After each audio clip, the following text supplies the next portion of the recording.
নমস্কাৰ আপোনালোক সকলোকে মোৰ ইউটিউব চেনেল আসাম এক্সাম কৰ্ণাৰলৈ স্বাগতম জনাইছোঁ।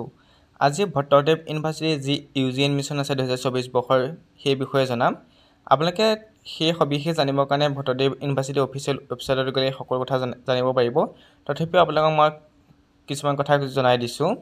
যি আণ্ডাৰগ্ৰেজুৱেট প্ৰগ্ৰেম আছে সেয়া নতুন শিক্ষানীতিৰ মতে আৰম্ভ হ'ব।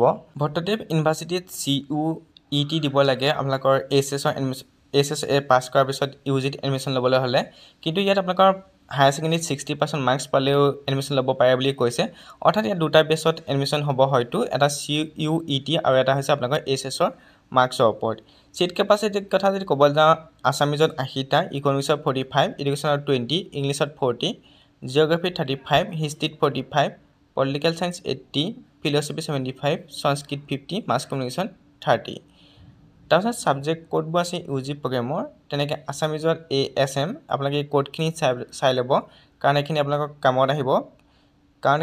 বুলি এইকাৰণে কৈছোঁ, আপোনালোকে গম পাব কিয় কামত আহিব। কম্পালচৰি কোৰ্চ আছামিজ আৰু ইংলিছ, আছামিজৰ আৰ্টছৰ কাৰণে, কিন্তু ছায়েন্সৰ কাৰণে অকল আপোনালোকৰ ইংলিছ আছে।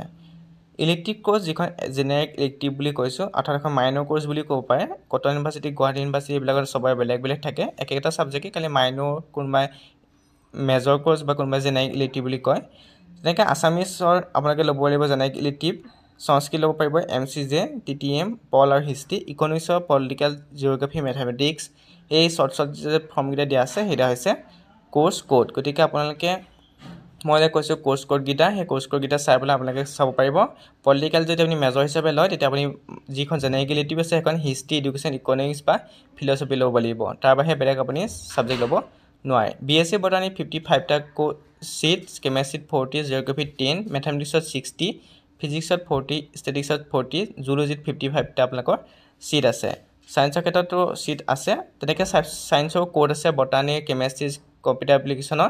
এই কোডবিলাক আপোনালোকে মনত ৰাখি ল'ব, কাৰণ আপোনালোকে যিটো মেজৰ ল'ব তাৰ মেজৰ বিপৰীতে আপোনালোকে কি দিব লাগিব, এই কোডবোৰ মনত ৰাখিব লাগিব। কাৰণ জেনেৰিক ইলেক্টিভৰ কাৰণে আপোনালোকে এই কোডবোৰ শ্বৰ্ট ফৰ্মত দিয়া আছে। জেনেৰিক ইলেক্টিভৰ কাৰণে আপোনালোকে এই কোডসমূহ মনত ৰাখিব লাগিব। মই কৈছোঁ যে কম্পালচৰি ছাবজেক্ট ক্ষেত্ৰত আপোনালোকে ইংলিছ কমিউনিকেশ্যন ল'ব লাগিব। আছামিজ ইয়াত দিয়া নাই, গতিকে AECC আপোনালোকে ল'ব লাগিব।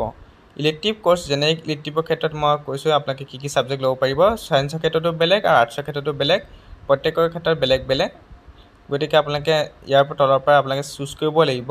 বটানী মেজৰ ল'লে আপোনালোকে জুলজি, কেমেষ্ট্ৰি, ইকনমিক্স, TTM ল'ব পাৰিব জেনেৰিক ইলেক্টিভ। কেমেষ্ট্ৰিৰ ক্ষেত্ৰত মেথছ, ফিজিক্স, ইকনমিক্স, CA ল'ব পাৰিব। জিঅ'গ্ৰাফি, ষ্টেটিক্স, MCJ এইবিলাক আপোনালোকে শ্বৰ্ট ফৰ্মবিলাক চাই ল'ব, ইয়াৰ ফুল ফৰ্মবোৰ কি হয়। তেনেকৈ জুলজি ল'লে বটানী, কেমেষ্ট্ৰি, ইকনমিক্স, TTM আপোনালোকে জেনেৰিক ইলেক্টিভ কোৰ্চ ল'ব লাগিব। গতিকে আপোনালোকে SS এডমিশ্যন ল'বলৈ হ'লে যি স্মাৰ্ট পৰ্টেল আছে, স্মাৰ্ট পৰ্টেলত আপোনালোকে ভট্টদেৱ ইউনিভাৰ্চিটি চুজ কৰিব লাগিব। চুজ কৰাৰ পিছত আপোনালোকৰ এডমিশ্যনখিনি তেনেকৈ আৰম্ভ হ'ব। কিন্তু আপোনালোকে CUT দিয়াসকলেও ভট্টদেৱ ইউনিভাৰ্চিটি পঢ়িবলৈ পাব। যিসকলে CUT ভট্টদেৱ ইউনিভাৰ্চিটি চুজ কৰিছিলে, হয়তো ৰিজাৰ্ভেশ্যন থাকিব 20%, 80% HSৰ কাৰণে আৰু আপোনালোকৰ CUTৰ কাৰণে। ইয়াত কোনো ধৰণৰ তেনেকৈ তথ্য উল্লেখ কৰা নাই, তথাপিও তেনেকৈ হয়তো আপোনালোকৰ এডমিশ্যনখিনি দিয়া হ'ব।